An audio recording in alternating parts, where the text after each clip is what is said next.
Hi guys, today I thought I'd set a little challenge, and before you use just a little prize that I've put together for a randomly picked winner. I'll explain exactly what the challenge is, but I'll just quickly show you what we've got down here.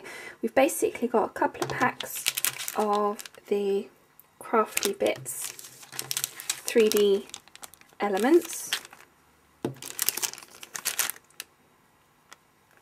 and then we've got some little toppers, quite cute, and then some more little metal embellishments that you'll understand why it's this theme in a minute. And then another pack of Crafty Bits, little girl, and handbags. Can't go wrong with handbags, can we, ladies? And then just a couple of Christmas 3D toppers. Okay, and a very cute little stocking there. Okay, so what I'm wanting you to do, if you'd like to take part, is to create something that is a 3D project. Now that could be using your Cricut or not using your Cricut, I don't mind. If you haven't got a Cricut, you're still obviously welcome to enter. It could be by making like a gift box, or like here I decorated my little box here that has my marker pens in, so it could be something like that, or it could be, as I said, a little gift box, a gift bag, or even a card. I mean, these cards here, for example, that's got 3D elements on it. So there's, you know, all sorts of things that could be done. I don't mind what you do. And then in order to be eligible just to join in for this, what you'll need to do is go over to my Facebook page, and I'll just put the details just down here on the screen. But it's Lolly Lulu Crafts, and then you'd have to click like, upload your picture, and that needs to be done by the 7th of November. And then I will draw a winner randomly on Monday. And I don't mind where you are in the world either. I'm not going to put restrictions on location either. Okay, so what I'm going to do now is do my project. I've got a couple of 3D projects that I thought I'd share with you. So here we go. Okay, so the first project I'm going to do is I'm going to make a Christmas gift box, and I've got 2 sheets of 12 by 12 sort of thick card paper, really, not quite card, not quite paper, sort of somewhere between. You can see it's got some lovely shimmer to that. So we're going to use this as our top, and this is our base. Okay, so I'm going to bring in my Crafter's Companion Ultimate Pro. What we've got here is down one end we've got, this is the box making side, and on one end we've got the box lid, and it says quite clearly box lid, and on the other side we've got box base, and each line is at 1/2 inch increments. Okay, so I'm going to do my lid first, because I want to make my box so that it follows this line here as being the lid top. It's going to be this size here, so I want to kind of just try and work out what line I need to use. So I'm just doing it by eye. So looking at this, to get to fold about here, we're looking at about the 1, 2, 3, 4th line across. So what we need to do is score all the way down, moving the paper, making sure it still keeps butting up against that edge so that it's absolutely straight, and score all the way down on that 4th line. Okay, then we turn it again around, and again 1, 2, 3, 4. 1, 2, 3, 4. Make sure I got it right, and then move it along and score.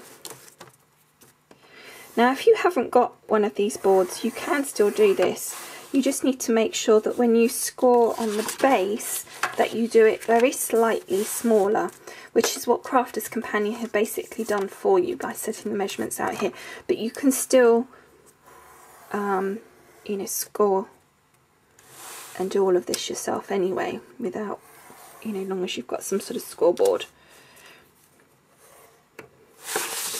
But obviously you do want the base to be very slightly smaller, because otherwise the lid won't fit over your base.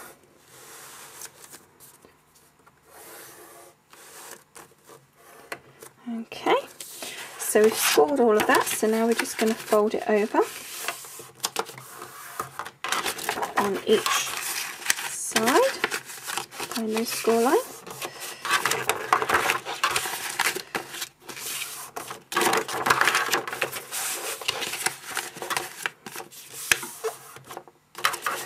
Okay, so then when we've put that all together, we'll just have this lovely lid. So what I'm going to do is I'm going to get my scissors next, and we're going to cut along the score line. Where the score line comes down here and it crosses over, we've got like a square in the corner. I don't know if you can just see that. You kind of fold it, you can just see it.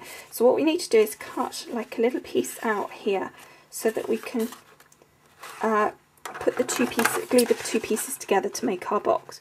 So I'm going to cut up to the point just here, and then I'm going to just cut at an angle and cut that little V piece out, and then what that means is that then that can fold in to make our box corner. Okay, so then carry on all the way around. Okay, so we've cut all our corners out on this. So the next thing we need to do is just put some adhesive in. Now you can either use your red tape adhesive, or I'm just going to, because it's not that strong a paper, I'm just going to use my slightly wider ATG gun. Make sure there's plenty on there. Make sure it hasn't gone over the edges there.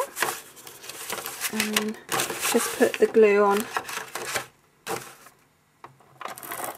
the adhesive on those little flappy bits there that are ready to stick. I'm finding it a little bit difficult, so I'm trying to work around the camera.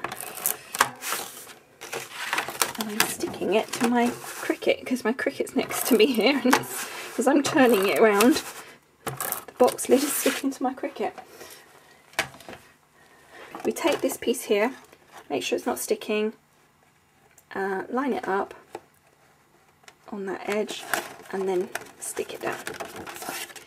Then we move around to the next one, do the same.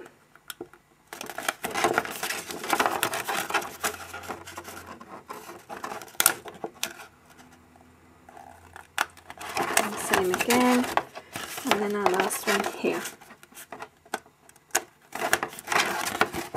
And then we have our lovely box lid. Now if there's any little messy bits like there, I don't know if you can see it was a bit longer down there, just take your scissors and tidy that up. Now we need to do exactly the same but with our box plates. Now as I say, if you haven't got the Crafters Companion board, just do that very marginally smaller, so maybe like 1/8 of an inch or something like that on your score lines. Okay, so I'll do that and come back to you in a minute. Okay, so we've done the base. Now what I've done with the base is I've actually, I mean you could do it with a two-sided paper, but because my lid is going to go completely down, and again you could change this, but my lid is actually going to go the whole depth, so it's going to cover the whole of the sides, but you could design it so that your box only went to half, you know, the lid only went to halfway down, but because mine's going all the way down, I wasn't too worried. So what I've done is I've actually put the coloured paper on the inside, so when they open the box, what they see is the lovely coloured paper on the inside, because they're not really going to see this bit very much. The other alternative obviously is to use two-sided paper, or you could even put strips of paper now on these edges if you wanted to, but I'm going to leave that like that, and then we'll put our lid on. And then we've got our gift box. So now we need to put our tag or a bit of decoration just on the top here. Okay, so what we've decided to do is to decorate the little box, and I've got this lovely flower and then a couple of other little ones in the middle, and then a nice little brad. And then what I'm going to do is I've got a little tag here which I'm going to punch a hole in the top and put some ribbon, and then I'll hide the ribbon underneath the little flower so that just realised yours in it. I'll hide it underneath the little flower so that it just hangs down and you don't see where it's attached to the box. Okay, right, so first of all I'm going to put my brad through my green flour and find the hole with all this glitter, then through my white flour, and then through my lovely silk flour, and then open my brad out at the back, so that's ready to go on the top here. Just move that around a bit, there we go. Now I'm going to just punch a hole in my tag. So here's my little, I've just got a simple hole punch here rather than the whole thing. Make sure it's at the top. And then we poke our ribbon through. I've just got this nice little piece of Rick Rack ribbon. Let's try and pop it through, there we go.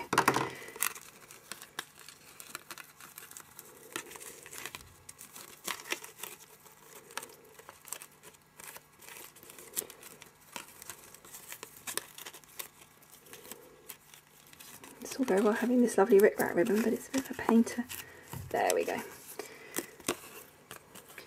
And then I'm going to stick that down on there with just a bit of tape, just a normal piece of Scotch tape, because it's going to be covered up by my flour.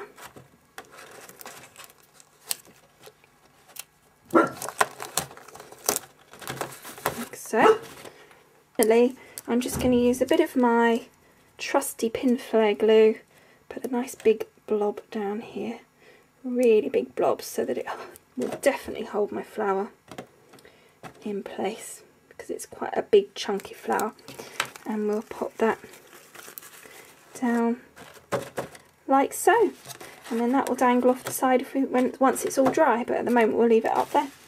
Okay, so here's my 3D project. Well, thank you for watching, and I look forward to seeing your projects up on Facebook. I'm going to do another video with a 3D project using my Cricut, so that will be going up shortly, and I'll also be posting some more photographs, probably of some other projects, and there are some already on there of boxes and things on my Facebook page. Alright, thanks again for watching, please subscribe, and I look forward to seeing all your pictures, hopefully loads and loads of them up on my Facebook page, and see you again soon. Bye!